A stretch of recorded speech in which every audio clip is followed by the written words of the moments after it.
ঐতিহাসিক ৭ নভেম্বর জাতীয় বিপ্লব ও সংহতি দিবস উপলক্ষে বাংলাদেশ জাতীয়তাবাদী যুবদল চট্টগ্রাম মহানগরের উদ্যোগে ডাহা যুব পদযাত্রাত নগরীর বিভিন্ন ওয়ার্ডতুন অংশ লই শত শত নেতাকর্মী। নভেম্বর 15 তারিখ শনিবার নগরীর প্রবর্তক মুরুত্তুন চাঁদগতানা যুবদল নেতা আসগর আলী ও রাশেদ কামালের নেতৃত্বে এই পদযাত্রা যোগ দিয়ে শত শত নেতাকর্মী। এই সময় তারা রেলিগো নগরীর প্রবর্তক মুরুত্তুন শুরু করি বিপ্লব উদ্যানত সংক্ষিপ্ত সমাবেশত যোগ দেয়। পরে ইউত্তুন মূল পদযাত্রাত অংশ লয় বাংলাদেশ বেতার অভিমুখে যাত্রা করে তারা।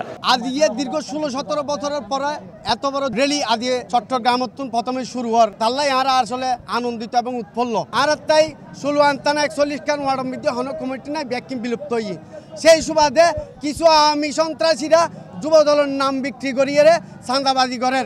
যদি তাড়াতাড়ি এই কমিটিগুন যদি গড়ি দেওয়া যায় আর মনে করি আর তারা দমন করি বেল্লাই সক্ষম হইম। এ সময় রেলিত প্রধান অতিথি হিসেবে উপস্থিত আছেন বাংলাদেশ জাতীয়তাবাদী দলের স্থায়ী কমিটির সদস্য আমির খসরু মাহমুদ চৌধুরী সহ উপস্থিত আছেন কেন্দ্রীয় বিএনপির চট্টগ্রাম বিভাগীয় সহ সাংগঠনিক সম্পাদক ব্যারিস্টার মিল হেলাল, কেন্দ্রীয় যুবদলের সভাপতি মুনেম মুন্না ও সাধারণ সম্পাদক মোহাম্মদ নুর ইসলাম নয়ন। বাংলাদেশত গণতন্ত্রের স্রোত লম্বি, এই স্রোত কেউ বন্ধ করতে বাসালি যাবে বাসালি যাবে। ফেসিস সরকার চেয়েছিলেন জিয়া রহমানকে মুছে দিতে, তারেক রহমান সাহেবকে মুছে দিতে, বেগম খালেদাকে মুছে দিতে, কিন্তু আল্লাহর রহমত জনগণের দোয়ায় শেখ হাসিনা যে নেগেটিভ কর্মকাণ্ড করেছিলেন সেগুলো একটা সফল হয়।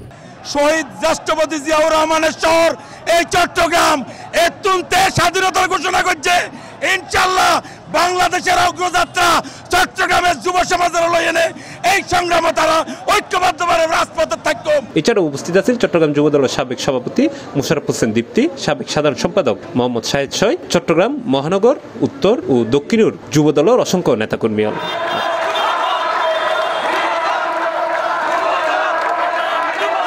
আর আগেও বিরোধী দলে থাকতো বহুত বড় বড় র্যালি করছি, কিন্তু আজিয়ে আওয়ামী লীগ সন্ত্রাসী হল নাই, পুলিশ লীগ নাই, আরো স্বতঃস্ফূর্ত জনগণ আরো লাগাই পাইছি ইনশাল্লাহ।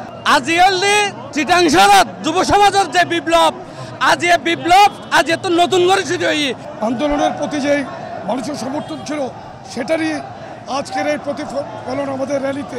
এর আগে সকাল 10টায় বাংলাদেশ বেতার কেন্দ্র স্বাধীনতা ঘোষণার ঐতিহাসিক স্থাপনা কালুরঘাট বেতার কেন্দ্র শিশু কিশোর আলো চিত্রাঙ্কন প্রতিযোগিতা অনুষ্ঠিত হয়, যাতে অতিথি হিসেবে উপস্থিত আছেন চট্টগ্রাম মহানগর বিএনপির আহ্বায়ক আলহাজ এরশাদুল্লাহ ও সদস্য সচিব নাজিবুর রহমান নাজিম। বাংলাদেশ জাতীয়তাবাদী দল শহীদ জিয়ার আদর্শের দল, তারা আন্দোলন সংগ্রাম করি এই স্বাধীনতা অর্জন করছি। আন্দোলনের প্রথম নায়ক আছিল চট্টগ্রাম মধ্যে যখন প্রত্যেকটা নেতা জিমাই গিয়ে চট্টগ্রাম মহানগর বিএনপির সংগ্রামী আহ্বায়ক আলহাজ এরশাদুল্লাহ ভাই ব্যাক কোনো ছাত্র দল যুব দল বিএনপির ব্যাক কোনো হাল ধরছি। এই সুবাদে এরশাদুল্লাহ ভাইয়ের তারেক রহমানে উপহার হিসেবে এই চট্টগ্রাম মহানগরের দায়িত্ব এরশাদ ভাইয়ের আতত তুলে দিয়ে